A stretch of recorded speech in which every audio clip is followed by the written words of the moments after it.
So this is my 1000th podcast videocast, and I thought there'd be no better guest to have on than Sara Abrons. And I think all of you know Sara Abrons, but if you don't know Sara, this is going to be a great opportunity for you to get to know her both professionally and personally. Sara's been with me for a long time. We're going to talk about that, but you probably know her best for editing many of our newsletters over the years, writing a lot of articles over the years, being at trade shows, coordinating all of our trade show coverage. First off, Sara, congratulations for being on my 1000th podcast, and thanks for being willing to do this. Thanks. Thanks, Gary. It's great to be here. Congrats on getting to 1,000 podcasts. I know. It's wild. It is wild to think. Who'd have thought when we met years and years ago that we'd be on 1,000 on a podcast that was labeled as number 1,000. Yeah. Let's go back to that. Actually, a lot of people, I suspect most people don't know the story of how we met. But you were working at an Apple store. A lot of people think I was your student, and I was like, not teaching back then. One of the few that wasn't my student, actually, that works here. But yeah, actually, we met because I was in an Apple store buying an Apple computer. One of the first Apple stores, actually. Is the 15th in the country in Durham. I didn't realize that. Yep. And you weren't a Genius Bar person, but you were definitely a genius as far as I was concerned, because I didn't know what I should get, and you helped me out. Yeah, you bought 2 iBooks. One was for Olivia, and I think one was for your wife at the time. Yeah. 2 iBooks. They haven't sold any of those in a long time, but yeah, I remember. How did you end up working at the Apple store? Was it just like work during college? Because I know you were in college at the time. Like, what drew you to the Apple store? Well, I needed a job. I was a senior. I wanted a retail job that I could do. And to be honest, I had learned Mac computers. I didn't actually have one at the time, but I had learned them from being a journalism school student, a VisCom student. They had them in the VisCom labs there. Mm-hmm. And I also worked at our school newspaper, and the whole paper used Macs. You were on OS 9 back then. And so I knew Macs pretty well, and it was kind of funny. I went in there and I applied and I interviewed, and this sounds bad at the time. I think they hired me because I was a girl who could answer the computer questions that they asked me.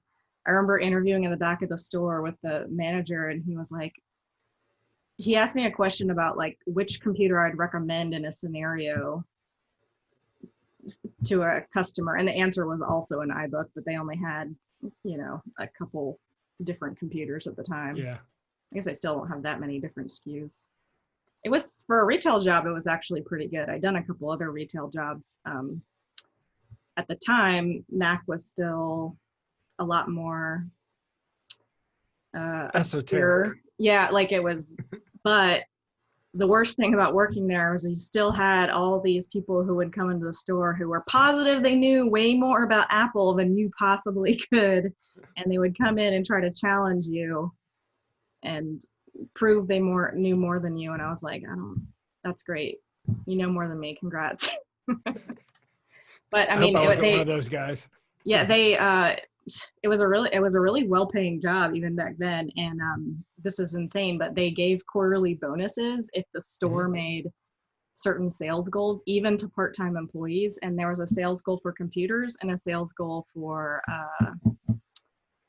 iPods. Yeah, and we got it every quarter, and we I remember we were one of the first states to have that tax-free weekend every August, right before school, and we would blow their expectations out of the water that weekend every single year. They kept having to raise the. They just didn't know we had a tax-free weekend. Well, it was kind of on their radar, but we're just North Carolina, whatever. Yeah. So, yeah, they kept having to raise the sales goals for that quarter, but it didn't matter. We kept blowing it out of the water. But we were the only Apple store in North Carolina for years. So people drive from Charlotte, which is 2.5 hours away, to go to the Apple store. I finally opened a second one in Charlotte.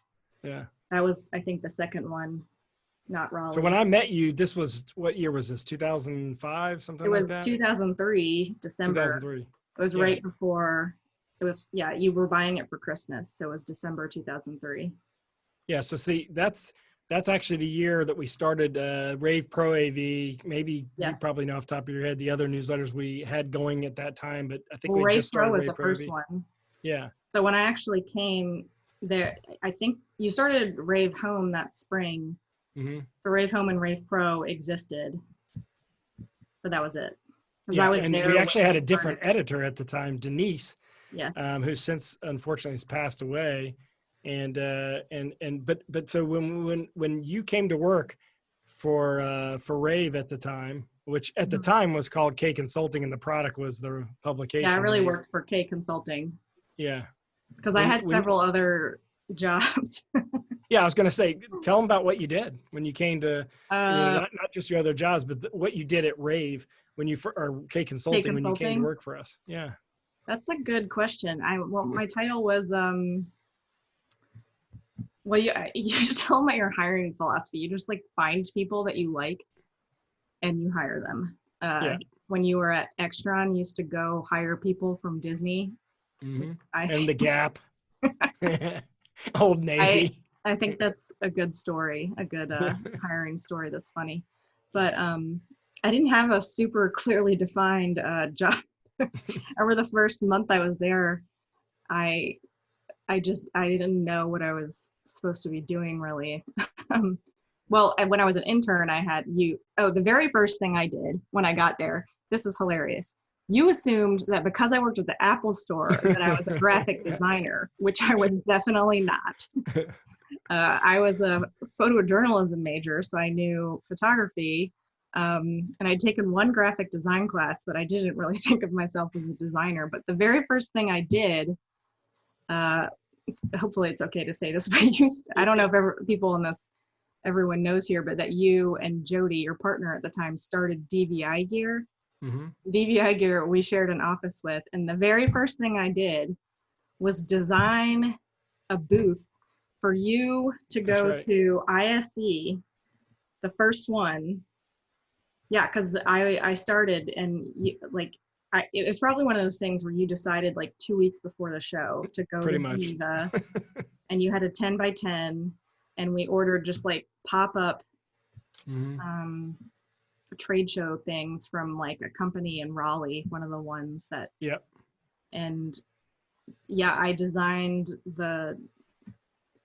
I wonder if I still have pictures of that, because it was, looking back, I'm kind of embarrassed about it, but it's. If you have pictures, we shall B-roll them in right now, because this will be great to show people. I remember we had the logo, which I guess Jody had designed or had somebody design, so that already existed. But we took, we had drawings of DVI and HDMI, like line drawings, and I used those, ended up using those a lot in ads and stuff for anything, like all the kinds of stuff that we did for DVI Gear after that. So it was like, it said, "Who are we?" in the background. What do we do? We had to, because no one understood DVI and HDMI. This is when HDMI was really first popular, and there was only I know that, because I remember not too long after that, whether we discussed whether we should change the name to HDMI Gear. And if, somebody else had it, unfortunately. Yeah, and if using DVI was like a mistake, we dated it. And look, it's still there, but mostly what they do is HDMI and AV over IP now. But so ultimately, you started editing our newsletters. Denise went on, did something. I think her mother got sick, and she ended up working for PSNI. Yeah, that's right. Yep. And then, so you took over editing the newsletters, and we grew. Every time I had an idea for a new newsletter, I would dump it on Sarah. Sarah would figure out how to make it happen. We started Denise is still there, rAVe Rental and Staging, and I think rAVe Education. Yeah, I think rAVe Ed, yep. Or maybe it was How. Was it Education or How? I can't remember, but yeah. I think it was Education. But yeah, then there were a lot more. Yeah. So this 2003, you were actually still were you a junior or senior? You were a senior though, I was right? a senior. Yeah, yeah. And then you came to work for us full time, probably thinking this is like a 1 or 2 year gig. And let's count up the years, because 17 to 20 would be, or yes, 2003 to 20 would be like Yeah, it was almost really like 17 years now. 2004, because I got that when I graduated. I had another internship that I'd already applied to Yeah, in Maine at a photo agency, I remember this. and Yeah. I was like, "Hey, can I take this internship just to like leave Chapel Hill for 3 months, since I'm gonna come back here and work full time?" And you said yes, but then you would email me and text me, or you weren't texting me yet. You were emailing me, being like, You are you still gonna coming come back? back? Are you gonna come back?" I did freelance work. I still worked for you. I just, Yeah, anyway. I thought you'd fall in love with Maine. I mean, hey. The summer was remember, you great, weren't there in but, the winter time. If you were yeah, there in the the winter summer time, I was wouldn't have been as great, but concerned. I mean, it was fun. I was gonna come back. So then, you go to your first trade show. So you're right out of college and you go to your first trade show. I went to Infocom. Yeah. What did you think? Like when that happened, were you I'll just still like, oh never my forget God? how we had 2 other interns with us at the time, and we were all like 5 feet tall and blonde. And Lainey Mataris from Crestron called us the At the time. KX, and I have Yeah. never forgotten that. Lainey, are you listening? Are you Yeah. watching? Yes, but she did apologize for that later. Did she? Yeah, she went to work for Sapphire, and now she works for, Yeah, who does she work for now? She works for Planar now, I yeah. think it is. So what did you think of Infocom? Like, I mean, this is a great, do you remember your first impressions? Because our industry, we think of our industry as sort of normalized. Now you've been in the industry almost 17 years. I'm trying to You remember probably what I look thought at it as normalized, but what did of you the think? very first one. Like, a lot of the early trade shows blend together. Yeah. Uh,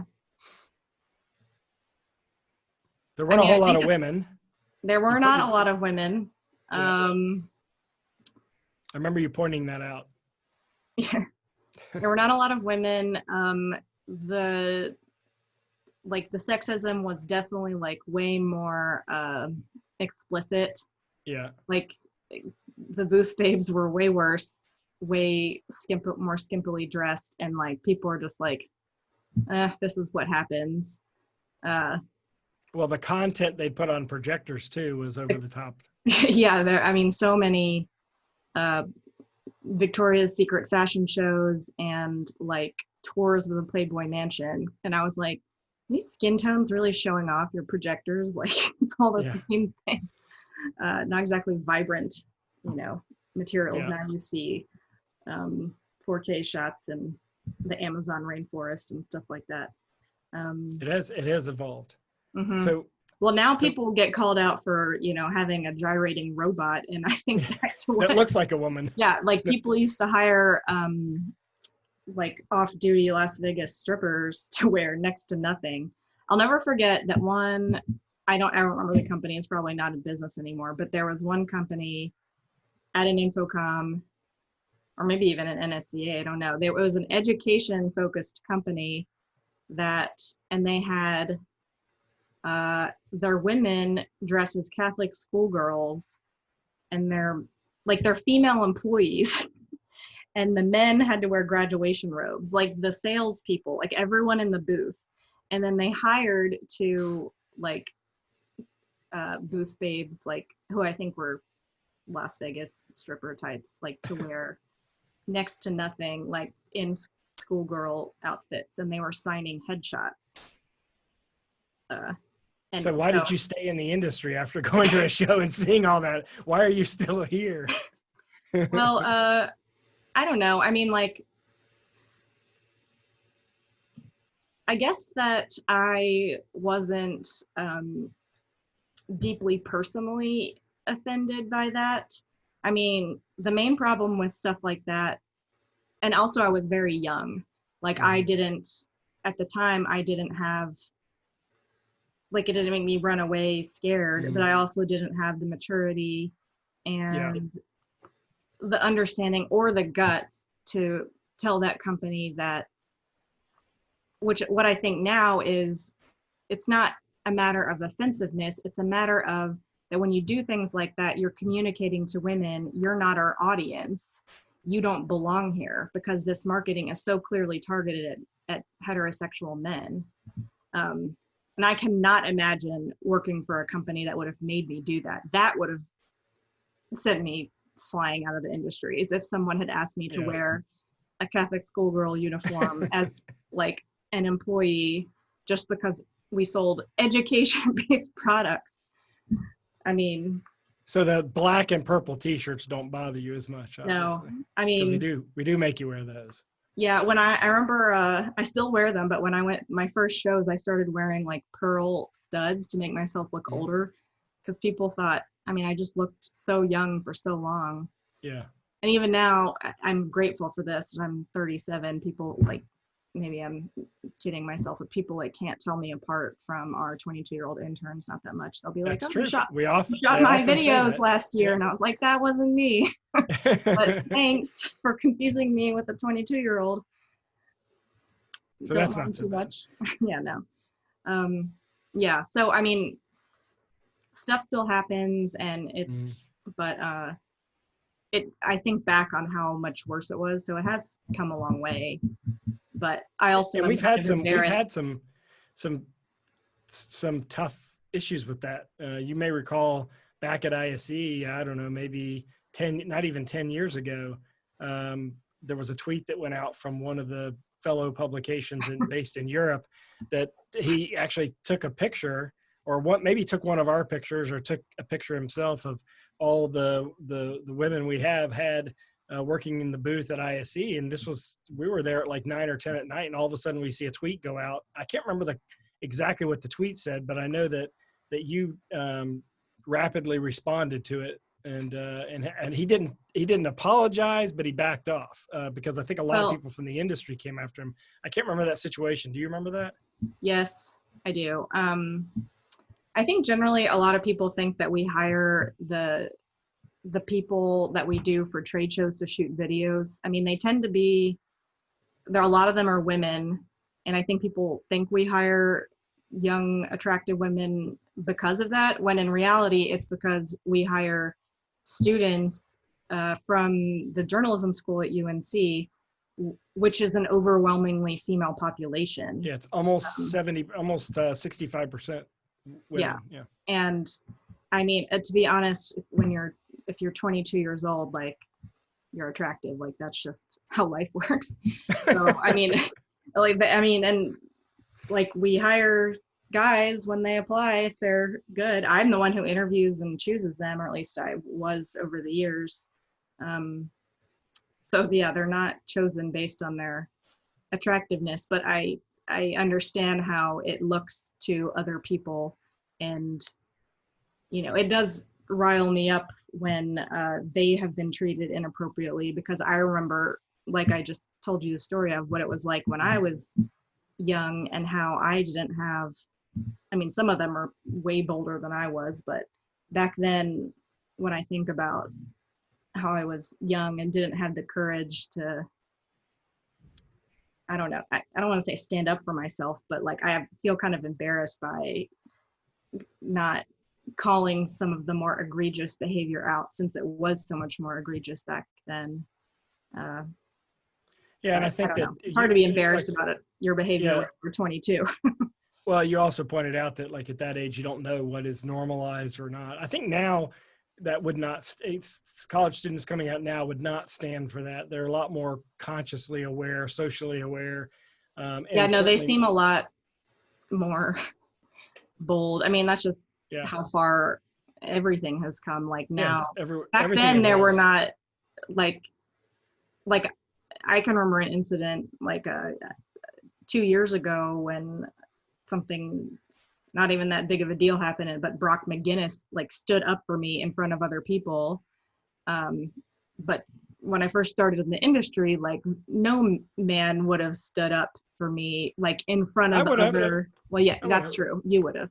And I actually know that I could have probably, like, if I had, there are a lot of cases where I could have sent you and you would have maybe overreacted and tried to get someone fired.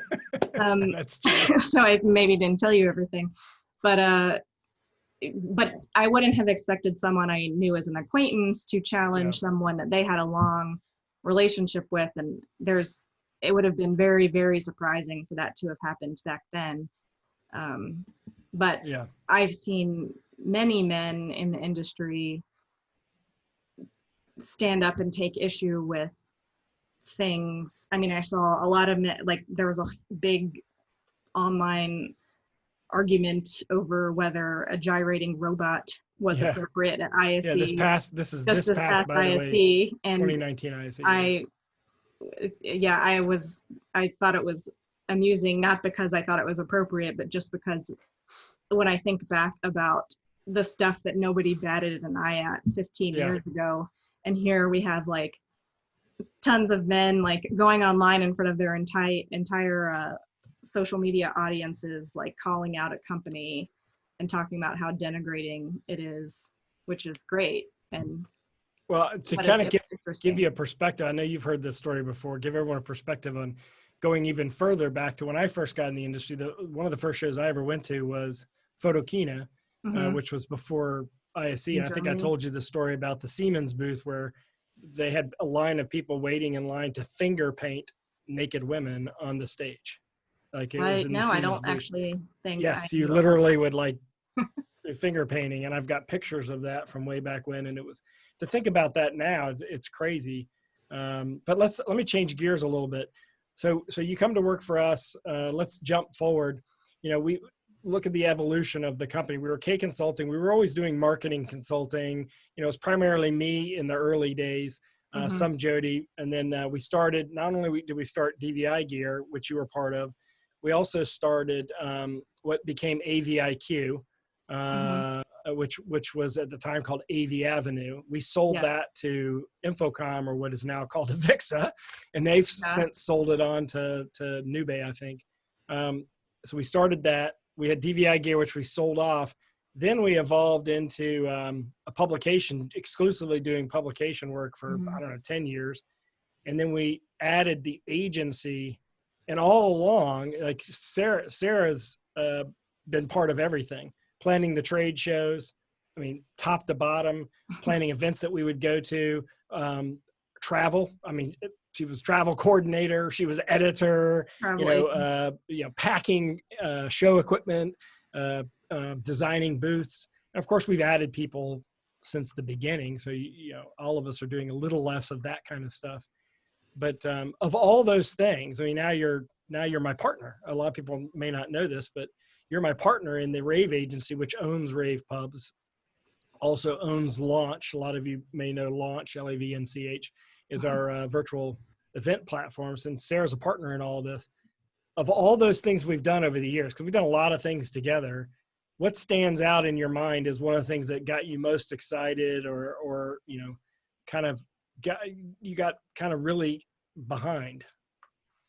Oh, like, well, that's Yeah, a good which was the question. most exciting thing? Like, do you wish you could go back to just editing newsletters, or what do you like? What is the thing that was the That's a most good exciting question. thing to work on Well, for I you? don't know if exciting is the right word for what I would say, Or because interesting? Yeah. I do miss being just an editor Mm-hmm.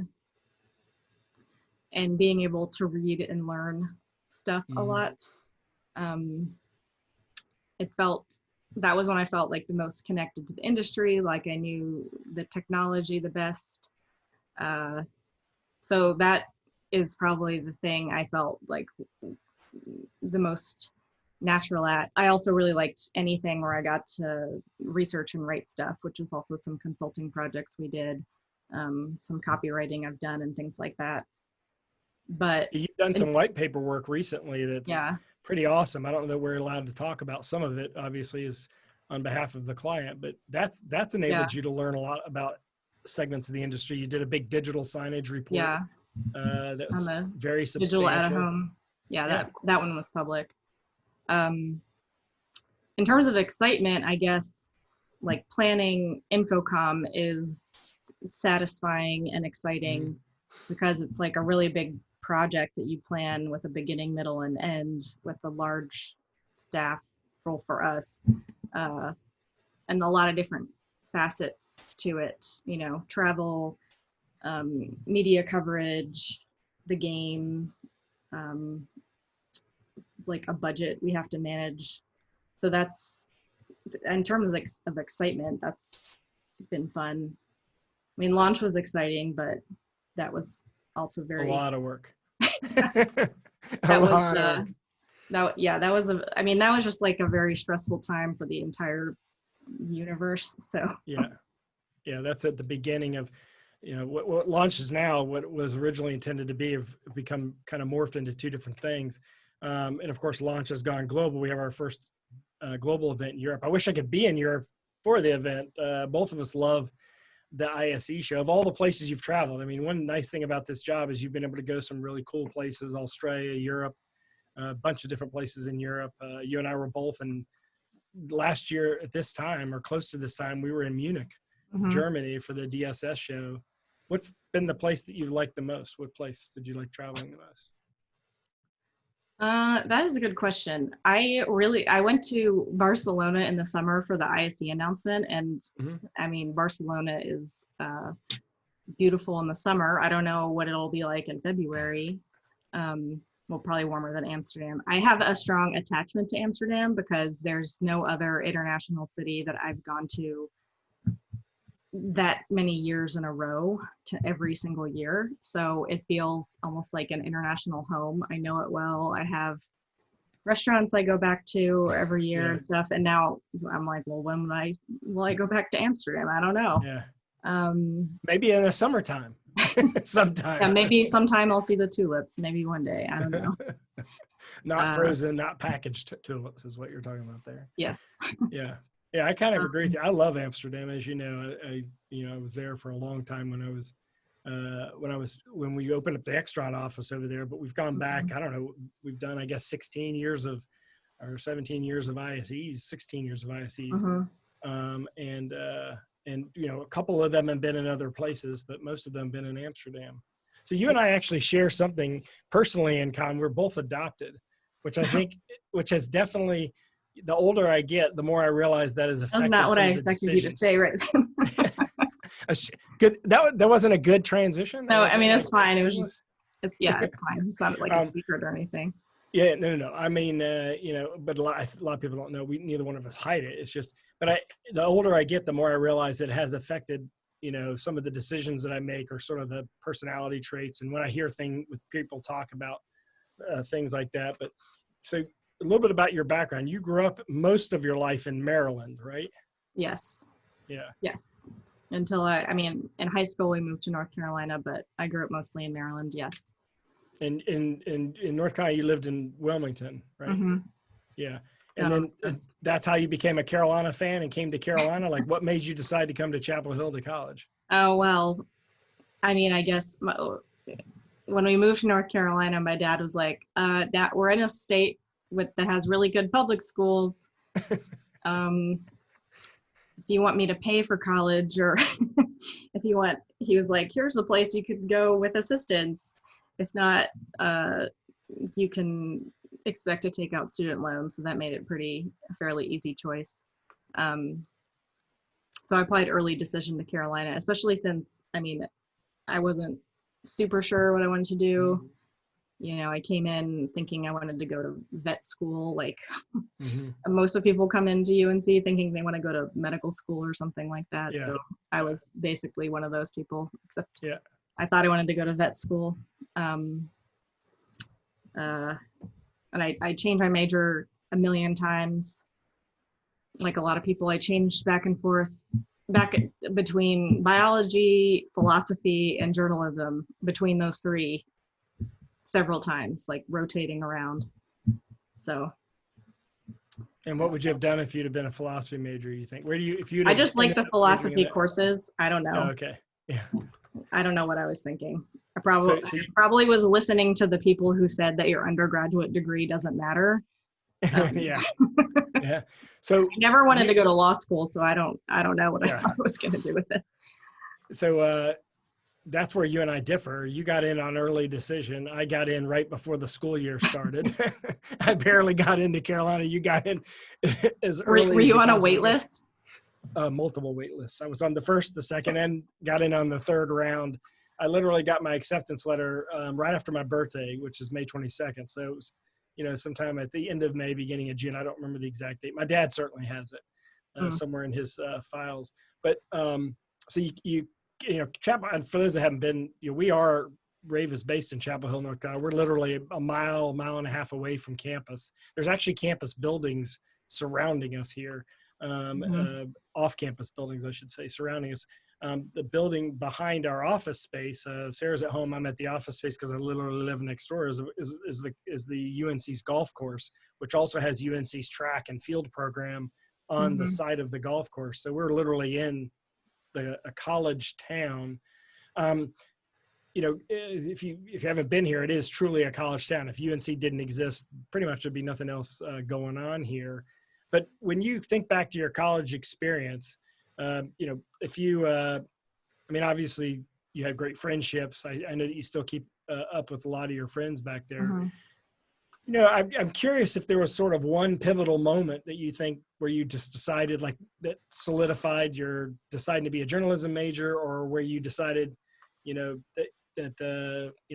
remember a couple of moments in college that sort of steered my decisions, that kind of determined my professional track indirectly. Can you remember anything like that, or a discussion you had with somebody, or is it just more of an internal discussion you had with yourself? That's a good question.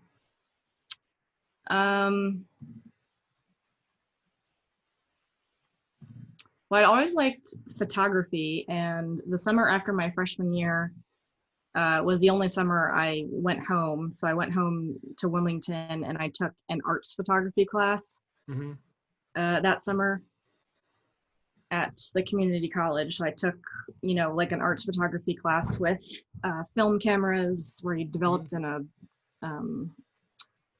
dark room. I was forgetting the word.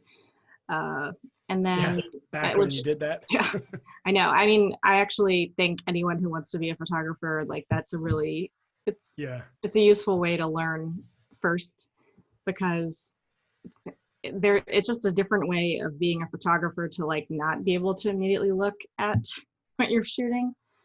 So then when I went back to school, even though I still wasn't sure, I joined the school paper as a photographer.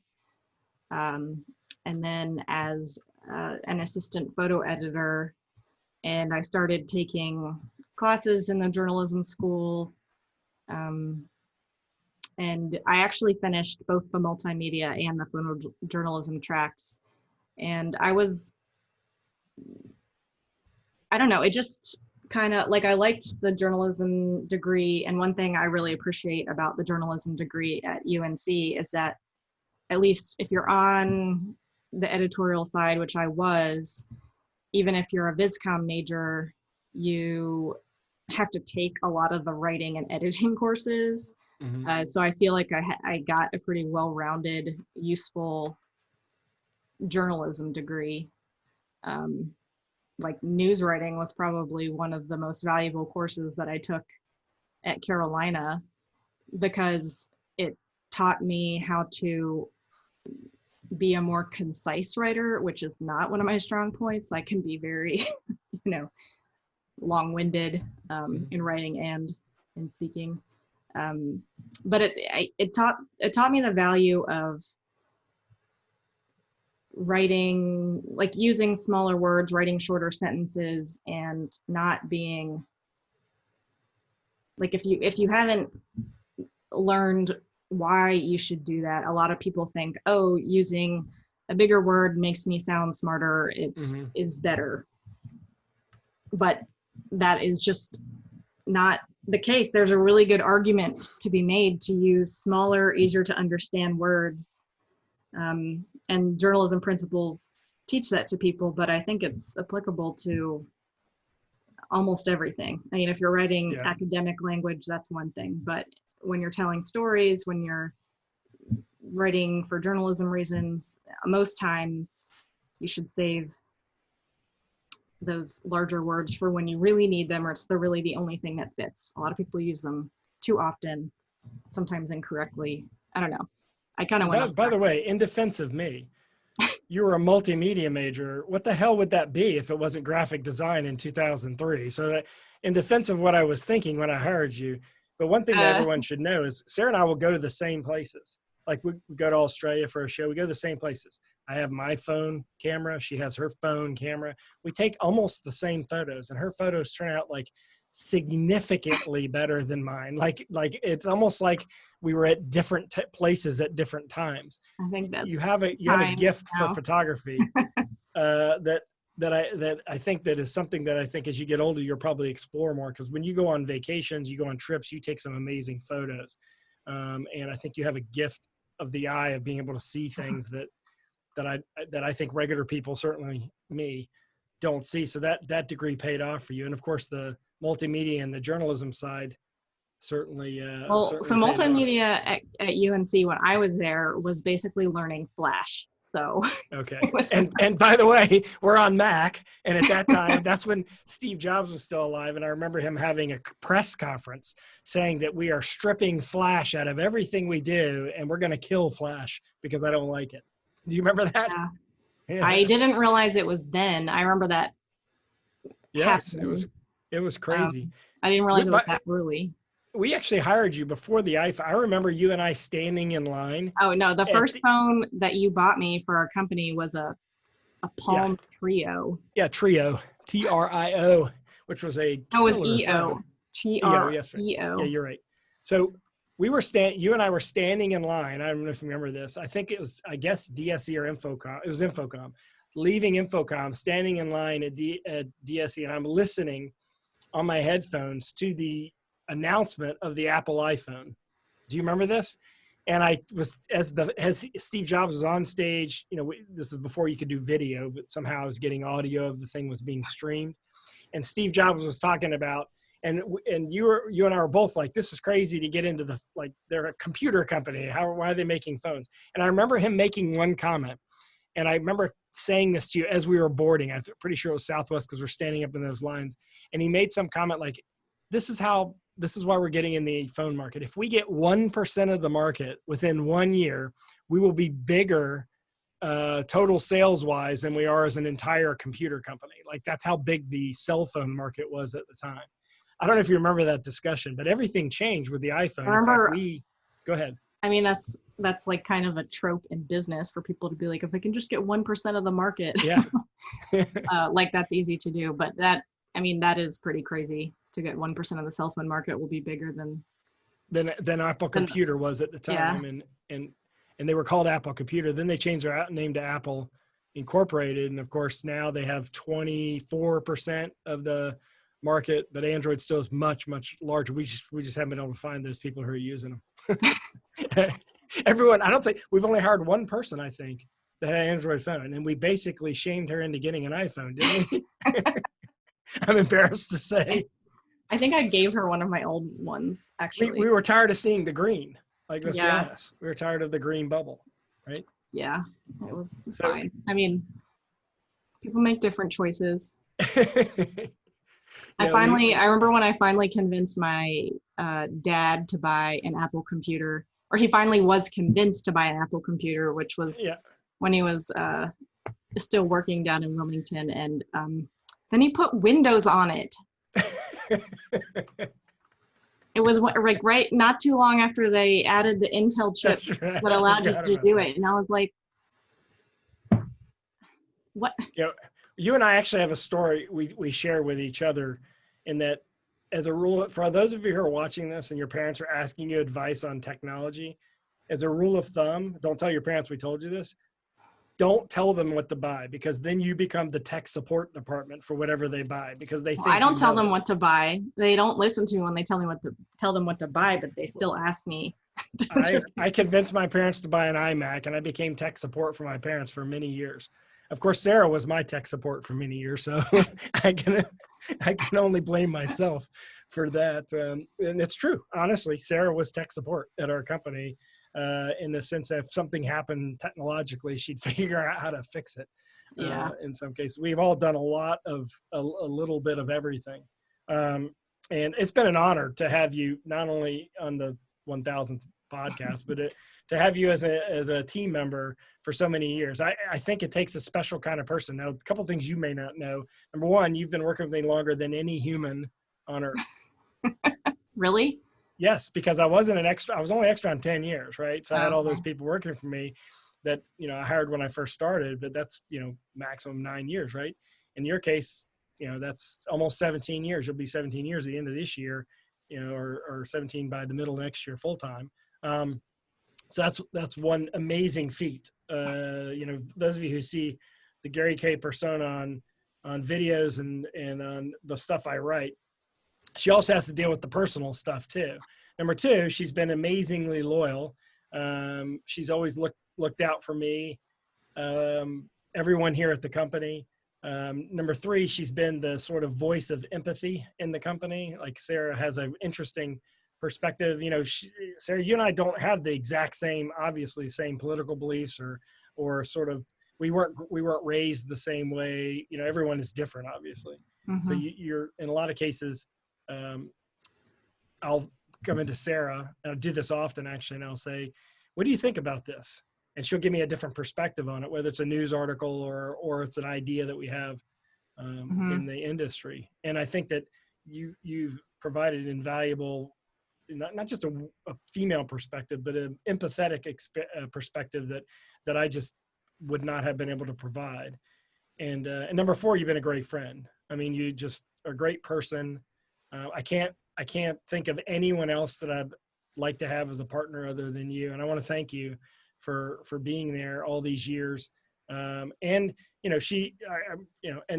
apologize and also thank you for taking phone calls at 9 and 10 o'clock at night and at 4:30 in the morning when the website goes down. And, and the list, Sara always jokes that she has a list of all the bad things I say and do in the company, and that she's gonna publish it one day or she's gonna use it against me.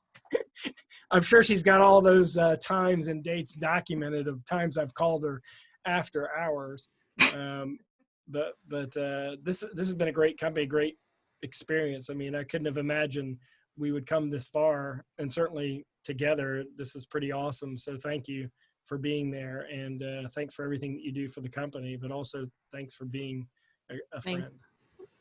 Thanks. Well, you're welcome. Thanks for having me. It's kind of weird because we went many years seeing each other every single day in person. I've only seen Sara, I think 4 times in person since the pandemic started, twice under terrible circumstances.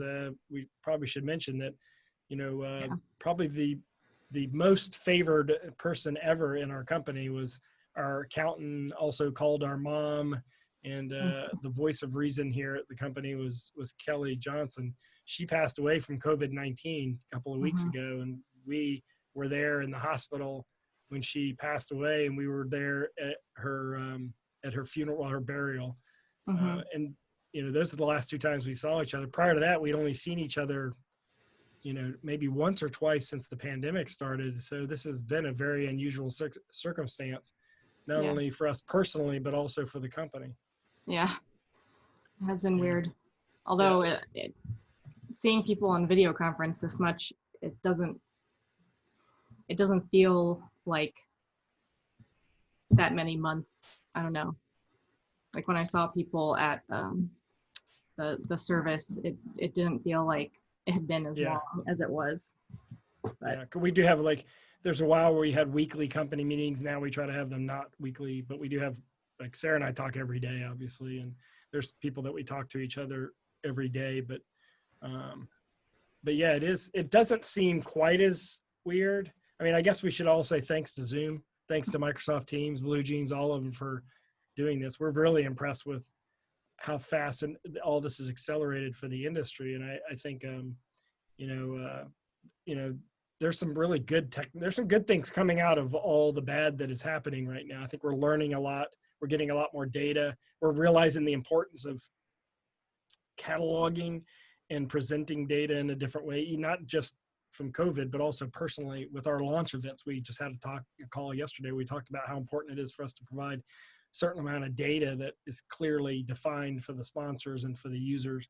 But it's been a great experience. Sara, thank you. I love you.